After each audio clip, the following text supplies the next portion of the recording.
fortunate today to be at the Noost Organic Farm in front of 30 acres of cereal rye, and today we have Len Noost and who planted this crop, and Nick Tokovic, who's visiting from Australia and the owner of Sea Minerals. Len, could you tell us a little bit about this rye, how you prepared it and what you see, and explain it to the viewers? Well, the cereal rye was planted in the fall. We call it a winter crop, and we plant about 2 bushel per acre. We drill it in, we prepare the ground by tilling the ground. One thing that we did incorporate is some humic acid and the GrowPal Sea Minerals on the soil. And you let it go through the winter. It goes through the winter state of hard frost, which produces the grain the next year. But coming into the spring, we foliar sprayed this crop when it was fairly short, say maybe 6 to 8 inches out of the ground. So we sprayed it again with the GrowPal and some humic acid. And what you can see is the color in the rye, the blue-green color, is showing that the plant has more minerals and has more energies, and with higher energy you have sugar, and sugar raises the mineral content in the plant. So therefore you have a more nutrient-dense grain. But this crop right here will be taken for seed, and it can either be sold as for human consumption, for cereal rye. The actual variety of this rye is called Daycol, and we've raised this actual variety 2 years ago, and had some extremely some good grain that come off of it. Can I ask, since telling everyone that you're using humic acid, we should tell them what humic acid we're using? You're actually a producer. We're actually a producer of the Humisolver. My father's been involved with humates for 25 years, and we've been making a water soluble for 13 years. And the Humisolver is an excellent product, but upon our discovery of combining the GrowPal with the humic acid, we had more of a balance. The Humisolver will bring the nutrients that's already in the soil available, but if the nutrients aren't there to begin with, there's nothing to come available. Could I ask, did you use the Humisolver and the GrowPal as you planted the seed, or did you just foliar spray this crop? We foliar sprayed, yeah. Okay. Yeah, we did a ground application before we worked the ground. I see. We sprayed the ground with the Humisolver and some GrowPal. Right. Can we ask how much? I put down 5 pounds of Humisolver and 2 quart of the GrowPal. Per acre? Yeah. I see. Yeah, and then when I came back as a foliar feed, we went a little bit stronger, being it's on our own farm, and we sprayed it with 5 pounds of Humisolver, which is pretty potent shot, and another 2 quart of the GrowPal. So would that be necessary? Did that produce additional results, or you think that?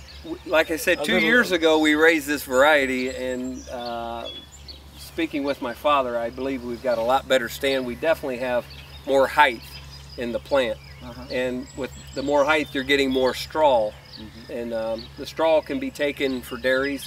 They'll blend it with the ration for good hard fiber.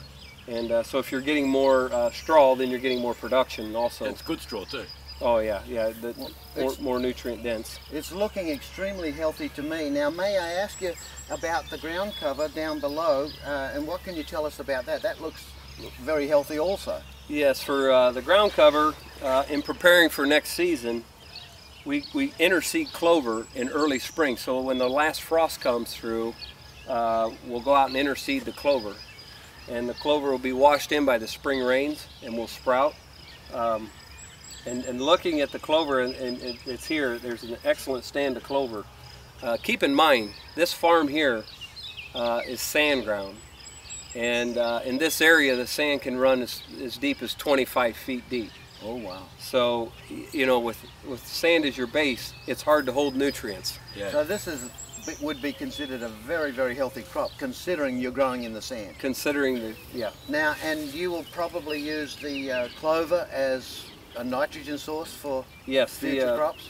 The clover, after the rye is harvested, we will let the clover grow through, and then we'll let it go through the winter, and then next spring we'll come in and till under the clover, and we can put a corn crop to it, we can put bean crop to it, but that'll be your nitrogen source for next year's crop. So for corn, it's that's a huge deal. 2 tons of the clover per acre is equal to 160 units of nitrogen. Oh, I see. Very good. So therefore, you just saved yourself a boatload of money on buying nitrogen. Yeah, but and no chemicals. No chemicals. And no chemicals. That's it. Yeah. Very, very nice. Yeah. Anything else you'd like to add about the crop? We're pretty extremely pleased with what we have here. After we planted the crop last year, we applied eggshells for our calcium. I see. And they came out with a pretty big spreader. And the crop was up probably about 2 inches, but when the big fertilizer spreader came through, it really mashed down what we already had growing. And I'm extremely excited to see how this field has recovered, because at first it looked like, boy, they just tore it up from the spreading. But looking across here, you can hardly even see where there's hardly any effect where they drove. Right. Yeah. Will you be using this for seed or for food value? As of right now, most of it will probably go for seed and for cover crops, but there is a lot of interest for feed. So it's a good market to have organic rye seed. Yeah, for human consumption or animal consumption. Very, very good. Why is it good? You get more money, or you get a lot more money for human consumption. The other thing would be too is it's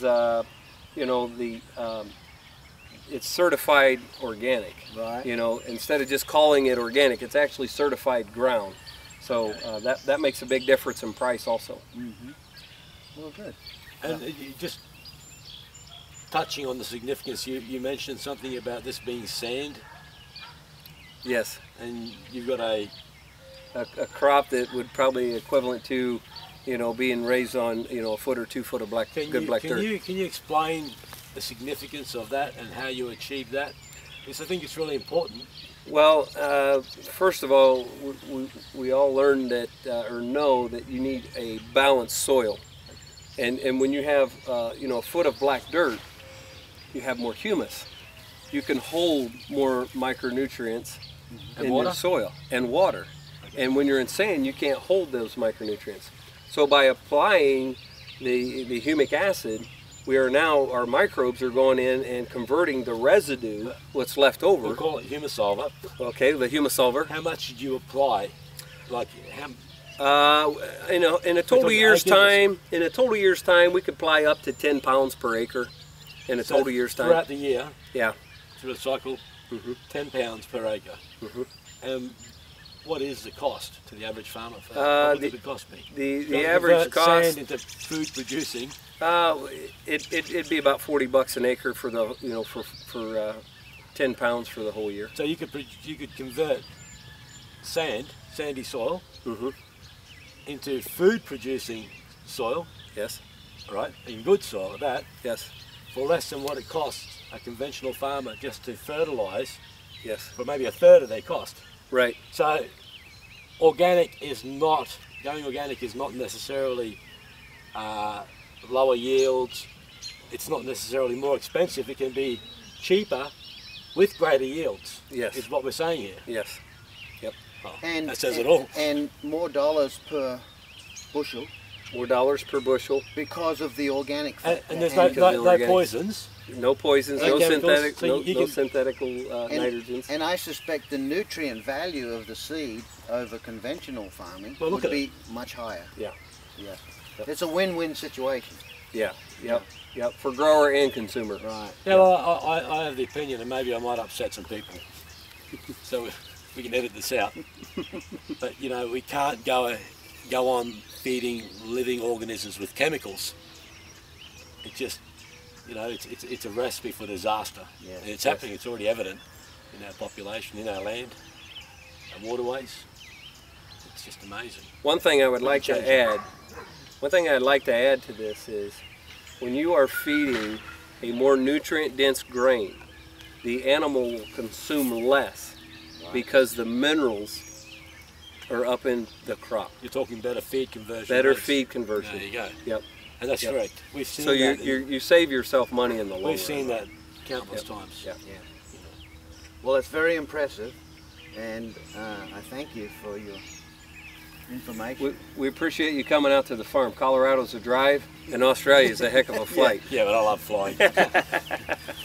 Thank you, Len. Thank you, Thank you, Nick. Thank you.